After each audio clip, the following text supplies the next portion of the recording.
Right, so welcome to all of you. This is HR Satsang, and today it is going to happen the 10th episode of HR Satsang in the series. This is a reflective space for human resource professionals to pause, connect, and rediscover the soul of our profession. In the rush of metrics, mandates, and meetings, we often forget that HR is not just a function, it's a calling. A calling to touch lives, shape cultures, and hold space for people in their most human moments. So HR Satsang is not a training, not even a webinar, it's a great pause to learn, unlearn, share stories, and spark inner clarity as HR leaders. Whether you are a fresher, a manager, or a CHRO, this space is for every HR who wishes to lead with both heart and head. Welcome to the inner side of HR. So let's speak about the ground rules also. Let us keep our mics on mute, and you can switch on your camera so that we can see, and you also can be participative. You can jot down the questions, whatever you got during the session while the speaker is delivering the session, so that we can have you asking your questions during the question answer time. At the same time, please keep your mobiles also on silence if possible, rather than switching off. We can't force you on that because there might be an emergency also, but you can keep those mobiles in the silent mode so that you won't have any kind of disturbances and we can focus on the session. And coming to Dr. Pranoti Wahegavkar. I'm very much pleased to introduce her to the team today because she is a transformational HR leader with nearly 2 decades of experience in re-engineering HR functions to deliver measurable business impact. She currently works with one of the India's AI-driven HR tech product companies and has led large-scale talent management digital transformations for some of the country's biggest organizations, including India's largest conglomerate and a leading nationalized bank, each with over 5 lakhs employees. Through AI-led HR transformation initiatives, she has helped organizations achieve 50% faster delivery across performance, competency, compensation, career, and succession process with complete C-suite alignment to ensure HR directly supports enterprise growth.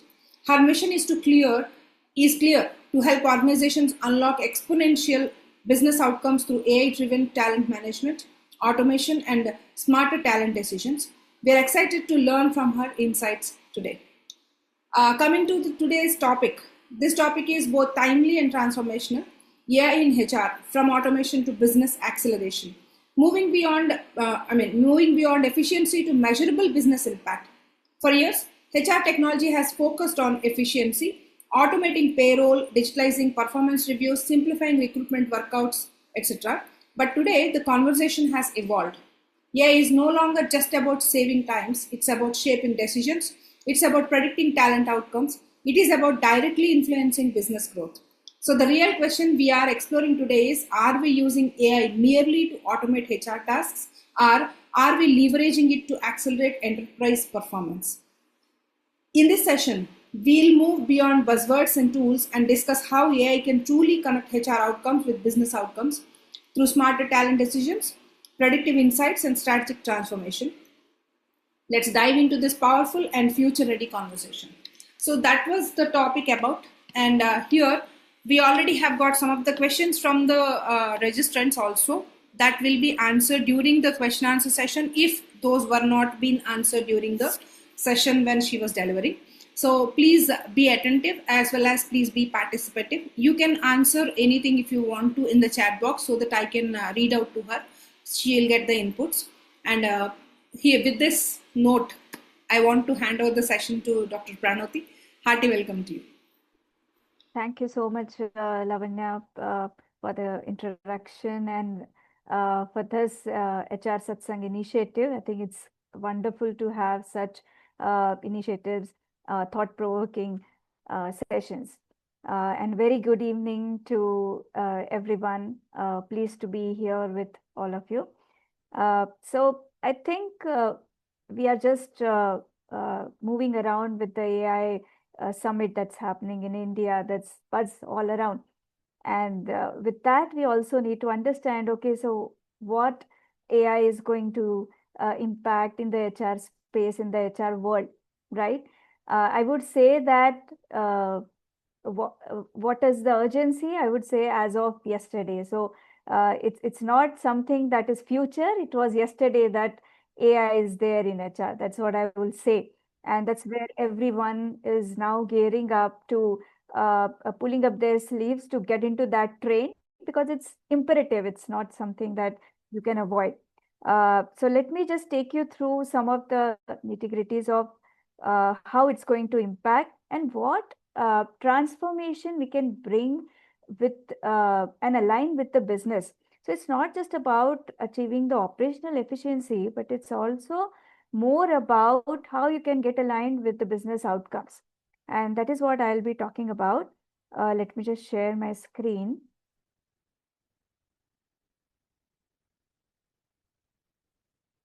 I hope everyone can see my screen. Visible. Yeah, right. So, so like I said, we are going to talk about business acceleration. So, I just wanted to share an incident. Just some days back, there was a talent acquisition specialist who was just citing an incident to me that she said that Pranati, I just went up to my CEO and I was just asking for I need to have a couple of more recruiters in my team. And the CEO's response was really weird. I said, "What happened?" So she said that the CEO asked me, "See, why you need two more people in the team? I can tell you that you need -1." And she was like, "See, Pranati, I just could not explain him why do I need it." And although I told him that this the pipeline that I have, these are the number of positions, and that's the bandwidth of the recruiter that is going on, but still I could not explain him why do I need, and I just had to come back with a very sorry face. Had this conversation with the talent acquisition specialist, with the MD, would have been that, look, sir, we understand the business is growing from X% to Y%. For that, I need these of the future skill sets for which I need to equip my team. And for that, I need these additional resources to bring out this much profitability.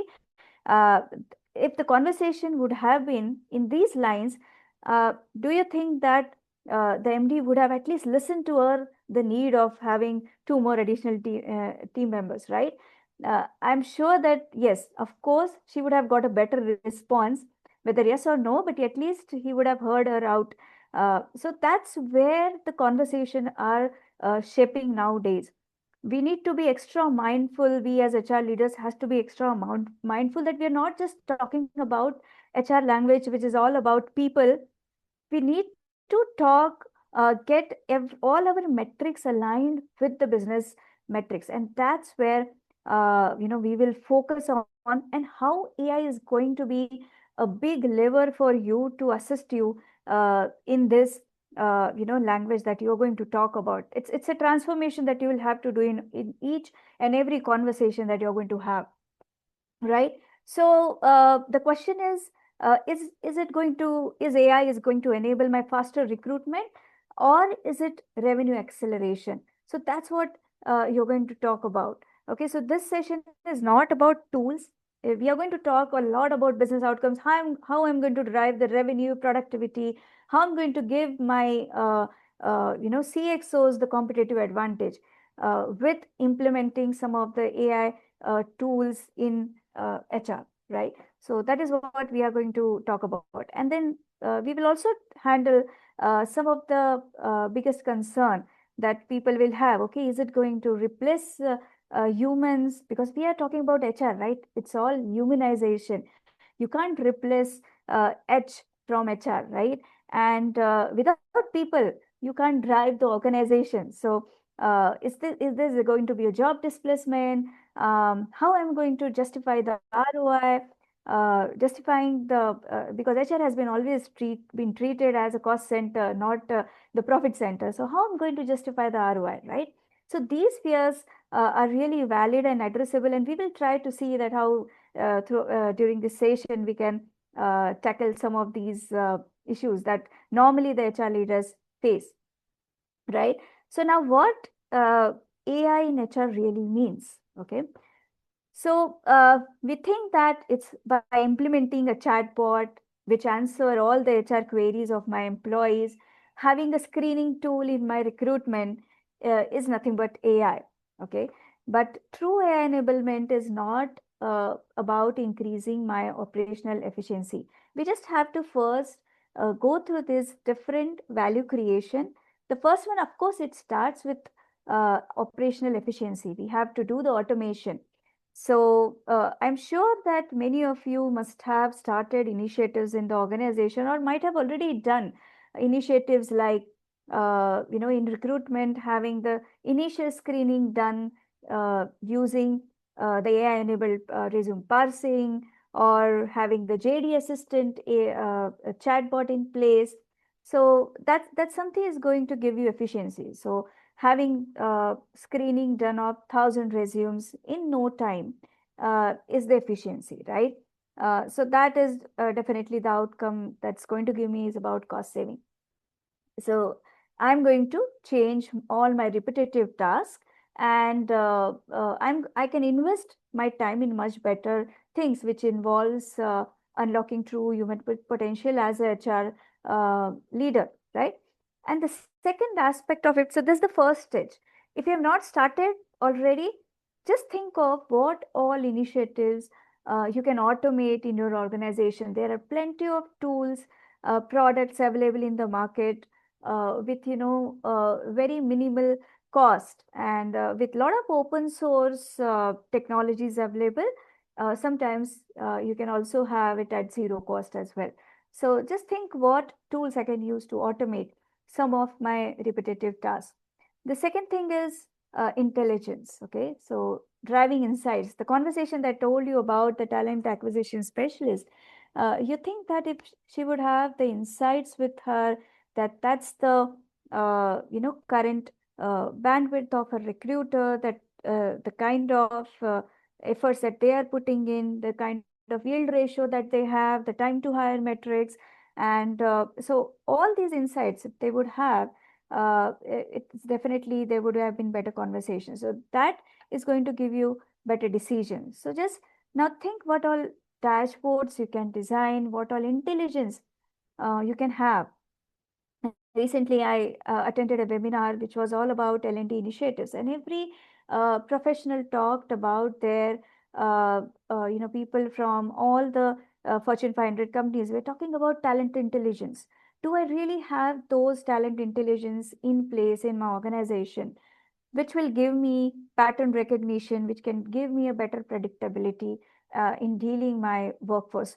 Of course, human beings are unpredictable, right? But yes, to some extent, can I have those predictability pattern in place? Can I have those engagement trends in place, right? So that is what you need to think about. So that's the second phase. And the third most important phase is how I can link with my business outcome. So having a workforce pulse dashboard versus having an integration with your financial system, with your revenues, profitability numbers, and linking it with your productivity, employee productivity. So that is something that is really going to give you an edge over others. So that's what a real HR transformation would mean, right? So that's, you need to think that that should be your end objective. So organizations who are really winning in this space, they have moved well past automation. So it's been almost, so if you ask me, resume passing has been there in the industry. It's been almost 10 years, I would say. Of course, the West have always, they have been way ahead of us. But yes, in India also, if you ask me, there have been organizations, multinationals, who have been using this since past 10 years. So that has been past, which has already gone by. Today, they are operating with the intelligence insights to make an informed decision. So that is going to, which is going to link with their financial results. So they are going to have a visibility of their future skill sets well in time. They are going to have the visibility of their succession readiness, succession health index well in time to deal with the unforeseen, business scenarios. So that's the kind of acceleration that we should all target as their ultimate goal through the AI interventions. Now, again, are we confusing automation with transformation? How do I clearly distinguish between both, whether I am doing the automation or whether I am doing the transformation? So, like I said, efficiency, having operational efficiency, having faster CV screenings, automated attendance tracking, HR chatbots, all these are going to give me operational efficiency. So definitely these are not transformation. So just think over every initiative that you take, whether I'm achieving the efficiency or I'm really achieving transformation. So the real transformation would mean, are we hiring revenue drivers or are we just filling seats? Are we having a better predictability in terms of high performers recruitment? So whenever I'm recruiting a hire, I have a better predictability whether that particular hire is going to be um a better, a high performer or not at the time of hiring. So that is transformation, a real transformation. Can we predict attrition even before it arrives? So can you predict that the particular employee can resign even before he puts down his resignation? That is something I would call it as a transformation. And are we optimizing our workforce cost? Are we having a strategic workforce planning based on the organization's skill heat map uh, in terms of future readiness? So that is a real transformation that we should have. So every HR decision, are we connecting it with directly with the P&L? That is something will tell you and give a right answer, that whether it is an efficiency or it is a transformation that I'm doing. Of course, it will take time. There are different maturity levels that you will have to go through. But let me tell you, my dear colleagues, that the world is moving at a very fast rate, and organizations are expecting all HR leaders to have those capability in place to understand how I'm going to drive the transformation and not just automation. So if you are going to approach your senior leaders, your CXOs, to have a sponsorship with respect to automation, just think if you can reverse the conversation by having a transformation aspect to it rather than just automation. Then I think you would have a really better buy-in in terms of getting those interest in the sponsorship of your HR projects, right? So, like I said, everything uh, HR has always been perceived as a cost center, rather than how we can make it a more as a growth engine. That is what you will have to really prove to your leadership, and that's what is definitely going to give you even a boardroom seat, I would say. you know um, so the traditional HR, which has been a process driven. Of course, process plays a very important role because it's a foundation uh, of any function. uh, but are we being more reactive, or are we having a predicted productivity in place, and we have all the forecasting mechanism in place, right? If it is, you're just weaved as somebody who conducts the training initiatives in order to uh, upskill, reskill some of the individuals in your organization, or are you being perceived as L&D, which drives the future skill readiness index of the organization, right? So that I would say that then you would be always perceived as a strategic partner while dealing with the management, right? So if you are being measuring the head count, compliance, see, all these are, I would say, are all your means, right? But are you really aligned with the purpose of the business, which is driving the profitability, revenue, driving the CSAT? You need to start thinking in terms of business language if you want to really be the growth engine of the organization, right? So, like I said, that having my, gender diversity ratio, having my demographics and all the descriptive, uh, you know, statistics in place. Rather than having that, am I connecting with the financial revenue system of the organization? Am I driving the workforce productivity index? Do I have the talent risk heat maps? Do I have the skill velocity, metrics in place? So these are some of the new age metrics that you should start thinking about if you really want to drive the business metrics, right? So this is how you can actually shape and grow into a growth engine, right? Now, I want to give some of the real examples that we have encountered during various sector transformations, and which can really translate what theory that I'm talking about, uh, and it can resonate with any of the business language, right? So the first example is in terms of talent acquisition team. Yeah. So this is what we need to think about, that when I'm driving the what is the metrics that I'm driving, right? Have you analyzed? So in the recent transformation in terms of talent acquisition, what we were emphasized, what we were asked to give was, can I predict the high performance of a new hiring based on the recruitment trend that I had, right?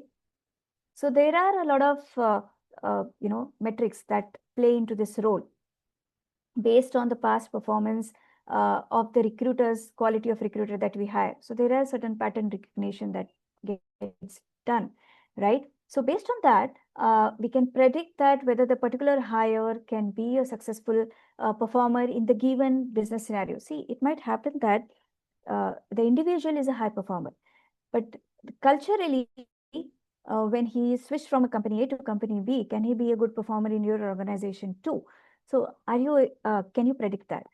So that is something that will, turn on those conversations in terms of linking it directly with the revenue. So when you have the high performance, you have the high productivity, that's definitely going to give you a good ratio in terms of your hiring index, right?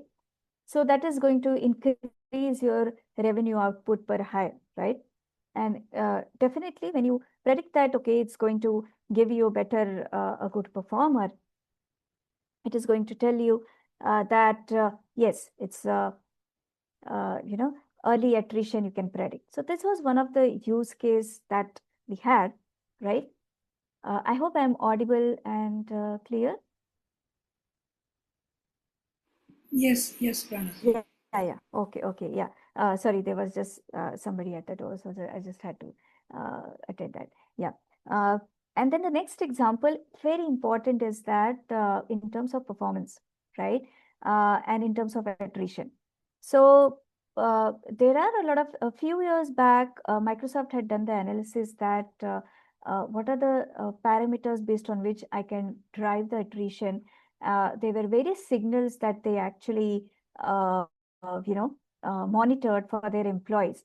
And one of the important aspect which throughout their research, they could find out that it is not the aptitude, it is not the academics that drives the success of an individual in the organization, but it is the attitude, it is the adaptability and the resilience that actually plays. These are certain parameters which they found out through their research are very important in order to find out whether the particular employee could be sustainable in the organization, whether the employee could be successful in the organization or not, right? So there are certain lot of signaling techniques that are being used, wherein based on the engagement surveys, based on the conversations that you have with your managers on a regular basis, these all conversations are being recorded, and then based on that, of course, these are not the only parameters, but these are some of the signaling techniques that are being used,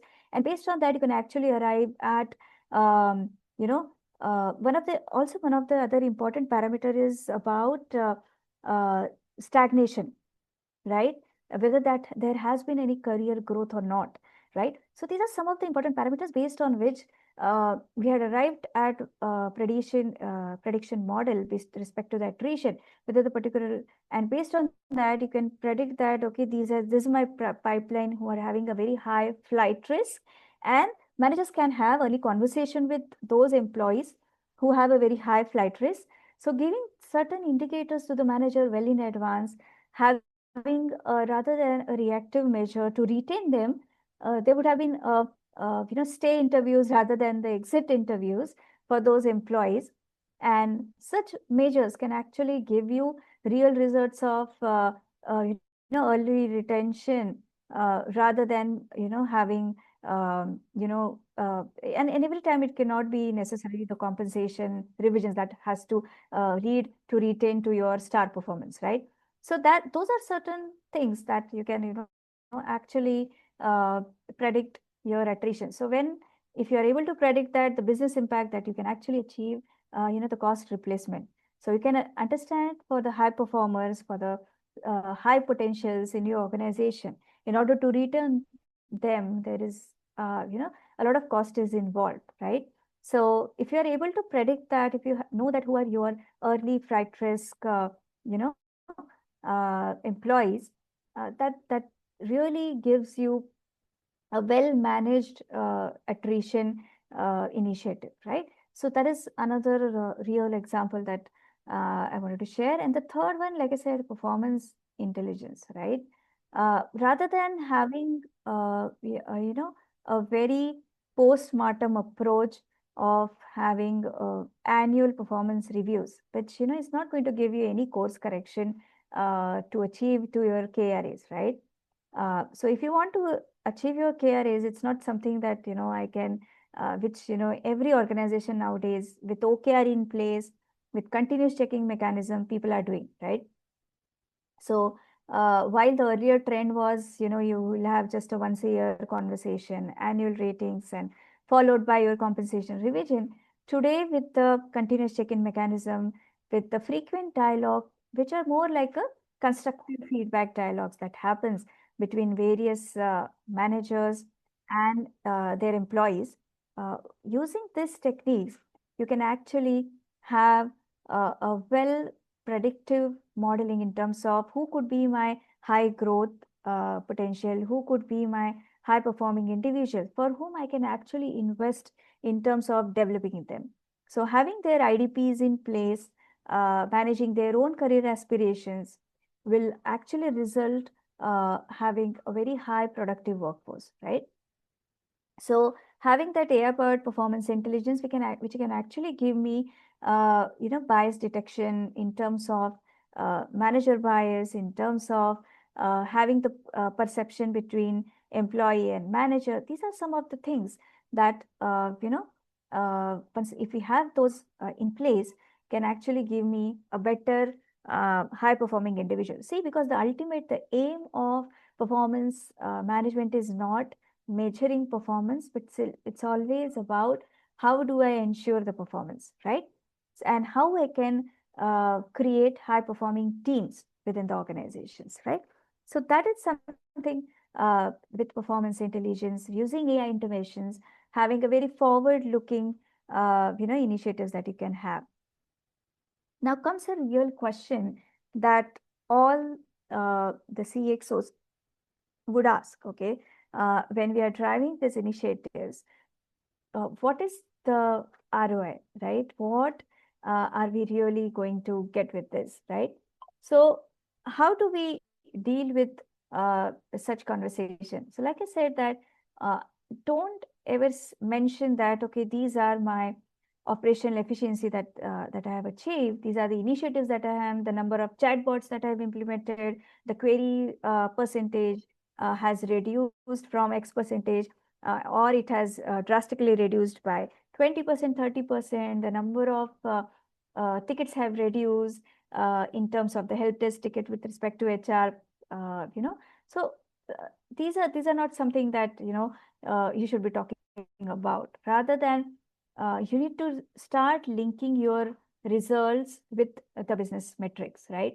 You need to, give certain, indication with respect to how much workforce, with the workforce productivity improvement you have brought in, how you have improved revenue per employee, what is the increase that you have done, enhancement that you have done in order to achieve the revenue, increase the revenue per employee, right? You should not be saying that I have, reduced this screening by X percentage and Y percentage, but you need to tell them that what is the attrition cost reduction that you have done actually, right? So these are some of the conversation that you need to tell them that how you have improved your succession health index, how you are future ready with respect to the skill change that is required in order to achieve the future business results. This is what you should actually talk the language of CFO and not CHRO, or the HR leader. You need to start quantify every HR people aspect with the numbers. I know that being HR leader, we are really being having that empathetic, or the people attitude that we have. We speak all about how to I mention the human impact in each of the every conversation we have, right? So that's our DNA being HR. But start thinking it from, because the business buy-in will be only there when you start speaking their language, that which is nothing but talking in terms of numbers, right? So that is what you need to mention that, right? So right from operational efficiency, if you want to shift to the business acceleration, which is what we want to discuss, we are discussing today. This is what you need to start relating all your HR interventions with the business goals, which is nothing but revenue, EBITDA, uh, you know, or profitability. You need to start how your HR process efficiency is achieving that, how it helping business to achieve that. It's very, it may not be directly relatable, but you need to start thinking how you can at least start with indirect relationship with all the business objectives, right? So you need to start saying that, okay, with hiring of specialized talent, how you have improved the, you have got the faster talent attraction, how you have a better sales conversion with your, uh,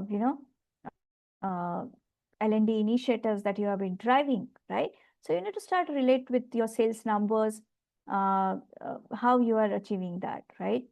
And how you are able to fuel innovation within the company through your skill heat map, skill velocity. That is what you need to start addressing. So the world is moving from job architecture to skill-based architecture, right? Elon Musk has already said that in a recent interview.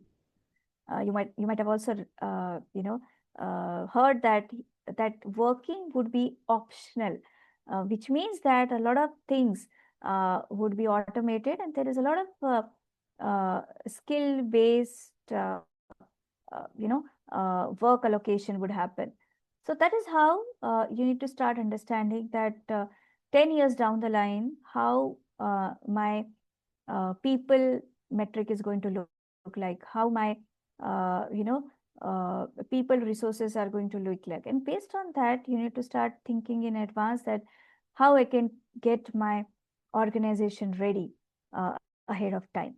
So that is what will really drive your business impact. And that would really bring that transformational change and a radical change, rather than just targeting for the operational efficiency through automation, right? So predictive HR, it's been there. I think it's been almost 10 to 15 years. I remember that BFSI was the first one to have. There were banks like Citibank and all who were the first one to have these predictive metrics in place in terms of HR. way back, I remember in 2016, that was like actually 10 years back, I heard, you know, a person from banking saying that we have our predictive HR metrics in place. So that is what it was 10 years back, right? So now we need to start thinking that, okay, where am I? Okay. Attrition prediction, this is something a must have, that you need to have this predictability model in place, right? Because the world is moving at a very fast rate. There would be the talent mobility. See, I always feel that there is no talent shortage, right? It's just about aligning the right talent. So it's all about talent fit, right? Um, there is a ample of talent in the market, but it's only about how do you fit the right talent at the right place, with all the skill ontology, skill taxonomy in place, and the skill intelligence in place, with the relative adjacent roles that are there available in the market. You should know that if I'm not able to get the right fit from a particular X skill set, do I have the Y skill set in my organization, which I can probably utilize because it's more relatable? So all these skill intelligence plays you need to have, which can give you better, talent mobility initiatives in your organization, right? So that is what you need to start thinking about. As like I said, world is really moving towards skill intelligence and skill based architecture rather than job based architecture. So having those certain models in place, succession risk forecasting, so having the heat map, skill heat map in place will definitely enable you to improve your succession health index, wherein the critical role vulnerabilities would reduce drastically. You would have a better, you would be really prepared well in advance in terms of dealing with your critical roles and critical talent, right? And having the strategic workforce with, like I said, having a skill heat map visibility at the organization level will give you a better reskilling proactive approach, and that will also enable you a better talent mobility initiatives within the organization itself, right? So the ultimate, question that predictive HR should answer, if you are going for that, is, uh, you should be knowing that what are my top 20 critical roles to a business 3 years down the line, or maybe 5 years down the line. If you have that answer now, then I would really say that you have a very nice predictability in your HR metrics. So that is what you should target. And can AI make performance management objective?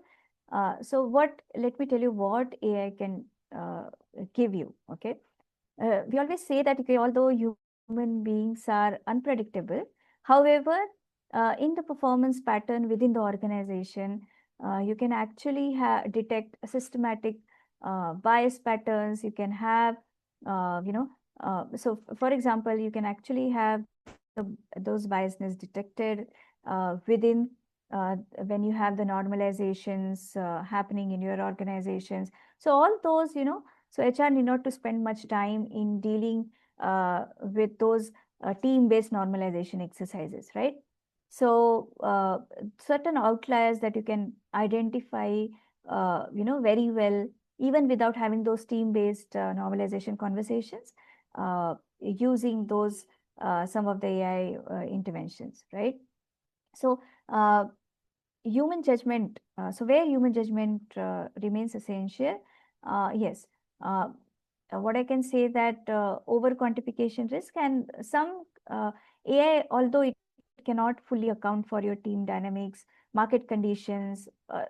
So the kind of data that you give to AI, based on the fluctuations that you have in the business, there will be always some room of those contextual nuances. Okay, but yes, we can very much guard some of the initial analysis using that, right? So I always say that you can't replace human from HR.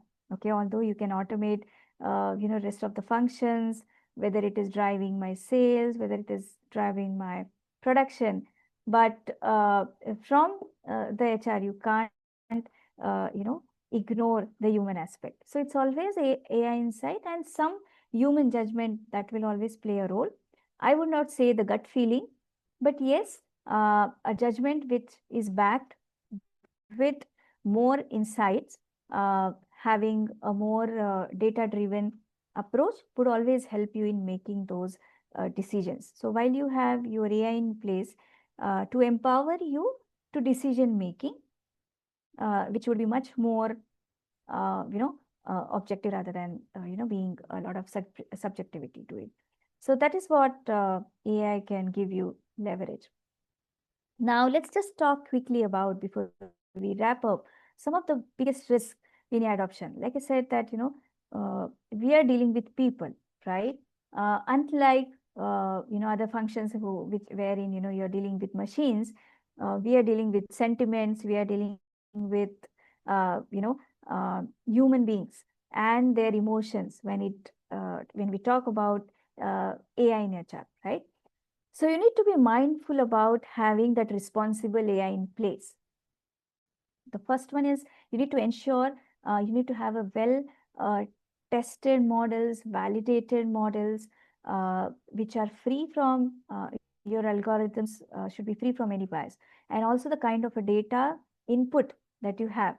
If your input data that you have contains a bias, so garbage in, garbage out. So whatever output that is you're going to get will surely have certain bias in that as well. So be mindful about what input data you're feeding to your models, right?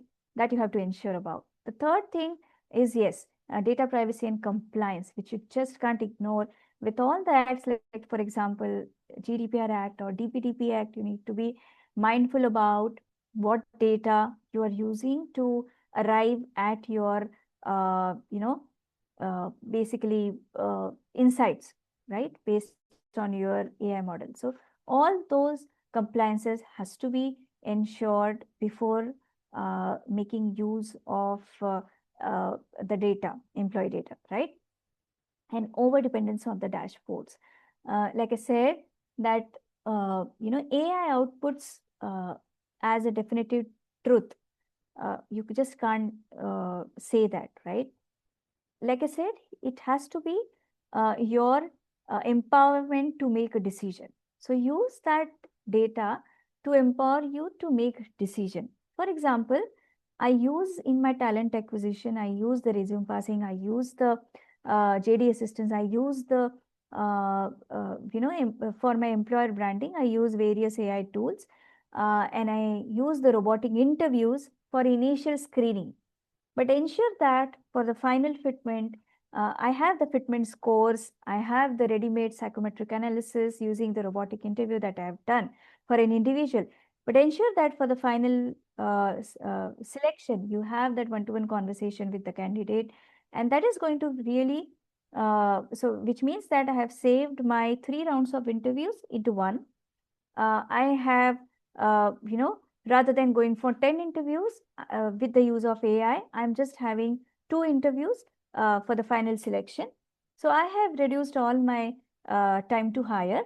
But yes, for final decision making, I have the human intervention in place because that's going to give you the ultimate, result. So uh, ensure that, so while you have these AI mechanisms in place to reduce your time, have that one final connection to make any decision, the human intervention for decision making, right? Also, like for example, you want to make any decision with respect to promotions, or maybe let's say salary connections, ensure that you have 1 round of HR connect, right, with the employees. So that should not be eliminated at all, right? And that's where the fear of, is AI going to replace HR? So I would definitely say no, it's not going to replace, but I think HR is now going to be more, spending more time rather than on transactional things. It will spend more time in unlocking the true human potential, they will be more, productive in those aspects. So that's what major shift is going to be, right? And the last one is HR capability gap. So see to it that your team is ready for this.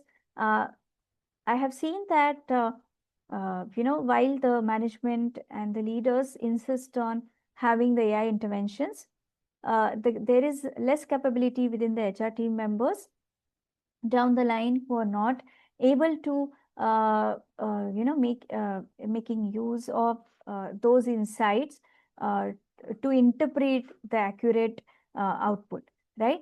So that is what you need to ensure, that you have the right capability in place to understand. Whether it is a fitment score, whether it is with respect to the psychometric analysis, is my team capable of reading those reports? Is my team capable of reading those dashboards and HR metrics, right? And driving insights out of those metrics. So that also you need to ensure you have the right capability in place, right? So yes, so is HR ready for this AI era? So considering readiness level, I would say it's only 20% AI literacy that we have. So we really have to really, pull up our socks to achieve that. Um, Empathy relationships will definitely continue. And like I said, the humanization aspect has to be there, because we are dealing with people, right? You just can't rely on the flight risk indicators. You just can't rely upon, the high performers metrics before having those discussions with people, actually, right?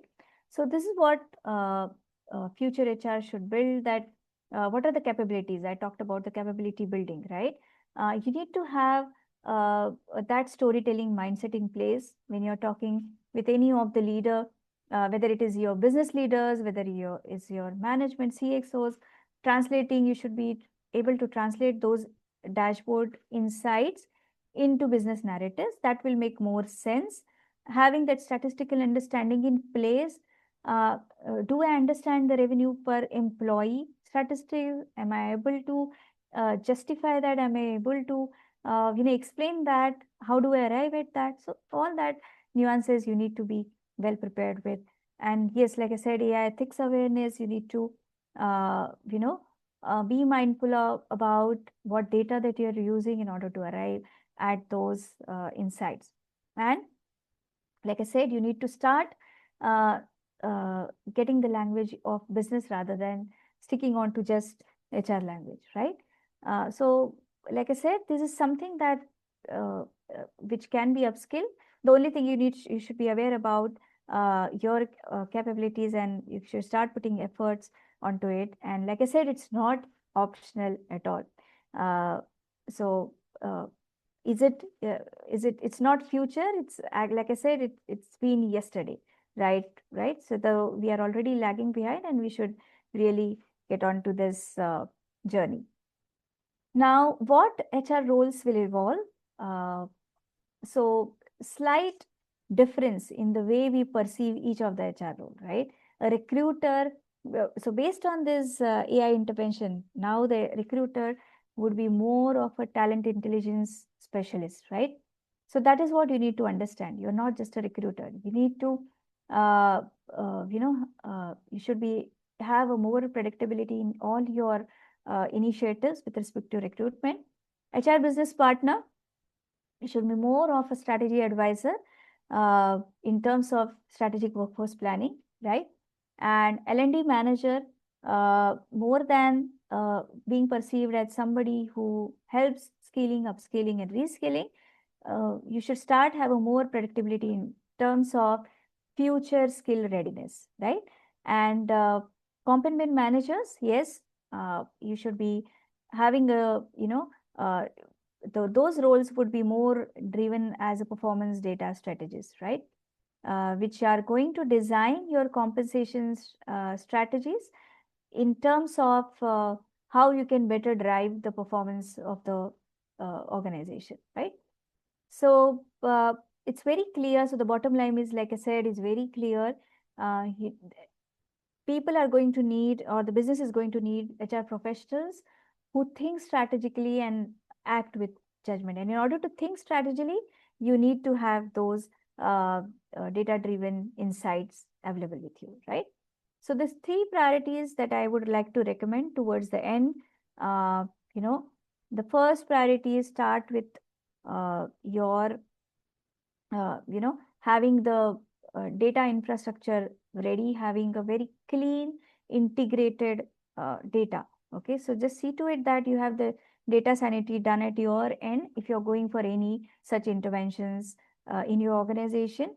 Second thing is get equipped all your HR team members having those understanding of all those metrics in place, have that capability building so that you can interpret it in the right way, and you can relate it more with the business language. Okay, and the foremost important thing is never say that start with your people uh, you know intervention. You need to start with how I can drive the revenue, how I can drive the profitability of the organization. Having that problem in mind, then you can subsequently drill it down to how I can uh, uh, drill down in terms of performance initiatives, talent acquisition initiatives, or probably L&D initiatives. So always keep your business problem in mind and then drill it down to your people initiatives, right? So that is what I would like to recommend, that how do you start. And so again, I'm emphasizing that uh, HR who will understand AI will redefine this business strategy. So just see to it that AI is your friend, and who is going to help you, who is going to give you leverage in decision making, right? So my question is very simple, that my ask is very simple. Are you ready for this revolution in HR, right? So that's it from my end. Now I think I'm almost consumed all the time, but we can have the question and answer session. Yeah. That's wonderful, Pranoti. I have got a full time and as well as a comprehensive information you have poured on us today. Hopefully, all of the participants have got some inputs and insights. I would like to check with anyone if you are having any questions and would like to ask. Please switch on your mics and switch on your camera so that we can have a discussion open. Or else I have a list of questions which I can ask her. Anybody of you would like to ask questions?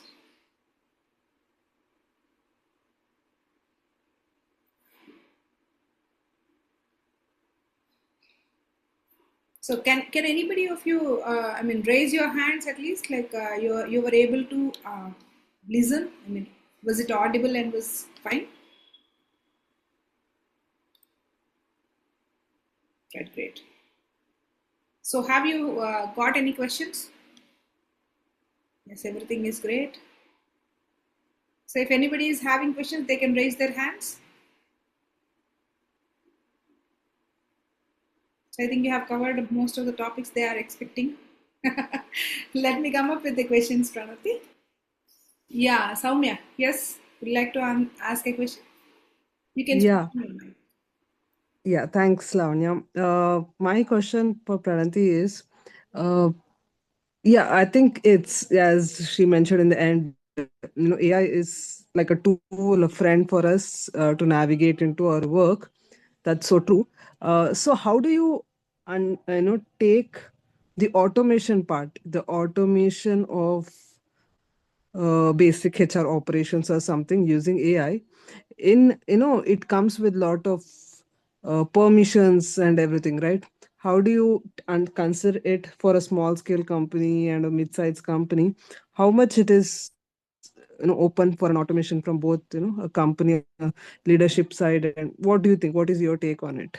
I think, with new age tools that are available, which are really cheap to have, which operate on a SaaS-based products, you can easily achieve your operational efficiency with respect to your leave time and attendance, or probably your payroll, even your talent management, intervention. So if you're really starting onto this journey of automation, you just see that the first buying in happens when you eliminate those transactional part of it, which is, like I said, on with respect to lead time and attendance and payroll.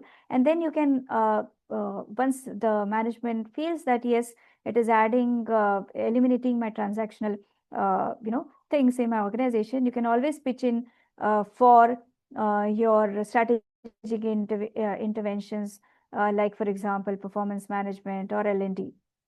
But these newest SaaS-based platforms, which are really cost efficient in the market, you can also approach to any one of them, and in order to convince your management, you just need to tell them that these are not really cost not it's not going to cost you a bomb, right? That is what can give them, and you can always mention, like I said, you need to tell them that how you're going to uh, with talk in terms of numbers, how you're going to reduce with these interventions operation, how you're going to increase the operational efficiency, right? When you talk in those language, it will be easier to have a buy-in from them. And like I said, even if you are 5 employee company, or even if you are 5 lakh employees, this is something which are must have for every organization. In order to have that buying, have your storytelling very clear in terms of what business outcomes that you will achieve. So if you talk in that language, having that buy-in from senior leadership becomes really easy. Okay. Yeah, thanks, Pranoti. Yeah. Thank you, Soumya. Yeah. Great, Soumya. That was a wonderful question which has given some more inputs from Pranoti. I would like to ask anybody else if you are having any questions to ask, please. You can raise your hands.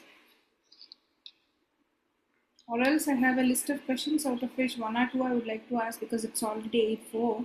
I will not make very much time delay, so we'll have to wait. I got a question from Usha Gayatri. Want to get deeper insights of how AI can give optimal analytics and decision intelligence.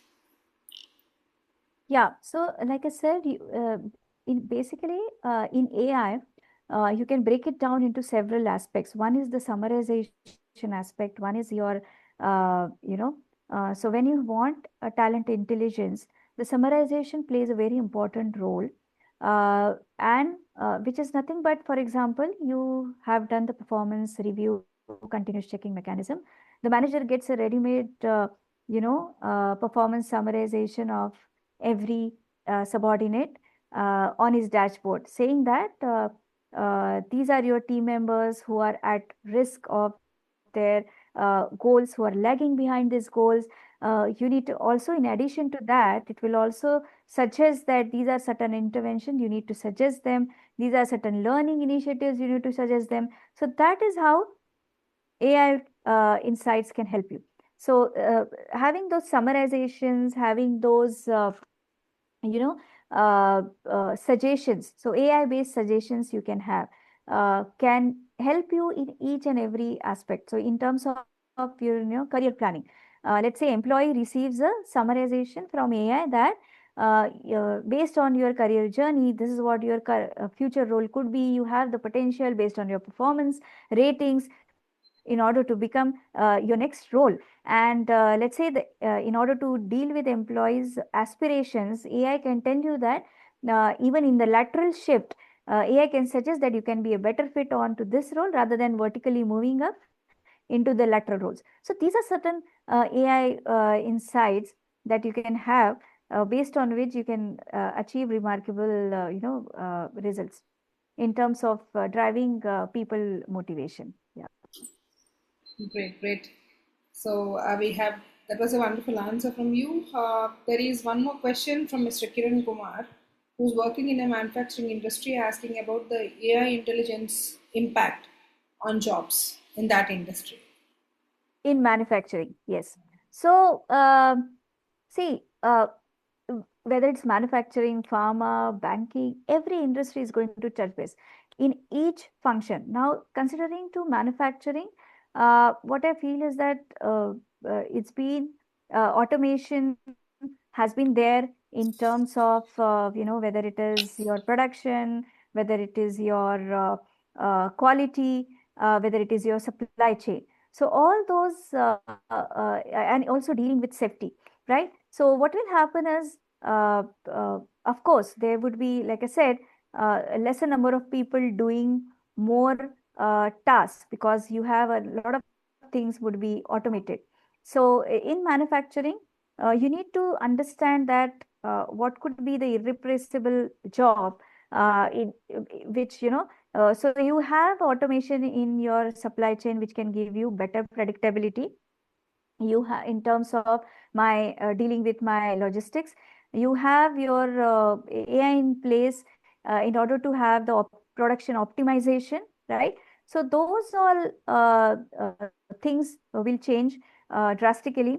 You will have, for example, you will have an assistant, HR assistant, who can tell you that who are the people who are following the safety norms or not, right? So this is how AI will shape in manufacturing. A lot of things have already been started in many of the organizations. You see robots doing a lot of tasks into the plants. So in terms of their jobs, you need to be more equipped that how you can learn those latest products who are automating these certain functions in the manufacturing. So that has to be understood, and then you can be really ready in dealing with source changes in the manufacturing as well. Yeah. Great, great, nice. So he will be watching the recording later on, that so that he will be getting the answer for this. Thank you so much for that. We have one more question, like how to balance human centricity with AI in HR without bias and FOMO. That was the question from Mr. Bharat Kumar TK. Very nice question. Like I said, uh, uh, humanization aspect in AI, you just can't ignore. And like I said, consider AI as your friend who is going to empower you to make better decisions. And when you have a better data, which is bias free as an input, you will definitely have a better results, which is bias free. And so that is what I'll say. Wonderful, wonderful. Actually, Pranoti, we have been expecting all these kinds of answers because many people are waiting for these kind of inputs for the future decisions, as well as the assurance, like how secure their jobs would be, how profession of HR is going to shape out, and how the things are going to happen. Everybody is in a dilemma, and I think most of them have got their answers with you. That was a wonderful session, and thank you so much for this long conversational session. That was nice from our end. If anybody wants to speak, yeah, Surendra Babu, he is asking something like if any available AI tools in market. There are so many. There are plenty of them. It would be unfair to, if I just name the few. You just need to understand what is the objective that you want to achieve, and based on that, you need to take a decision what would be the best AI tool to fit for you. And if you want any further recommendations, we can connect offline. My LinkedIn profile, I am available on LinkedIn, and I would, based on your need objective, I can definitely suggest and recommend few of the items. Yeah. Correct, correct. So it always depends on the kind of output what you are looking out. You can choose the right input. Yes. So that was a wonderful session, and thank you so much for your time, effort, and the kind of answers you have given with your huge experience in the field.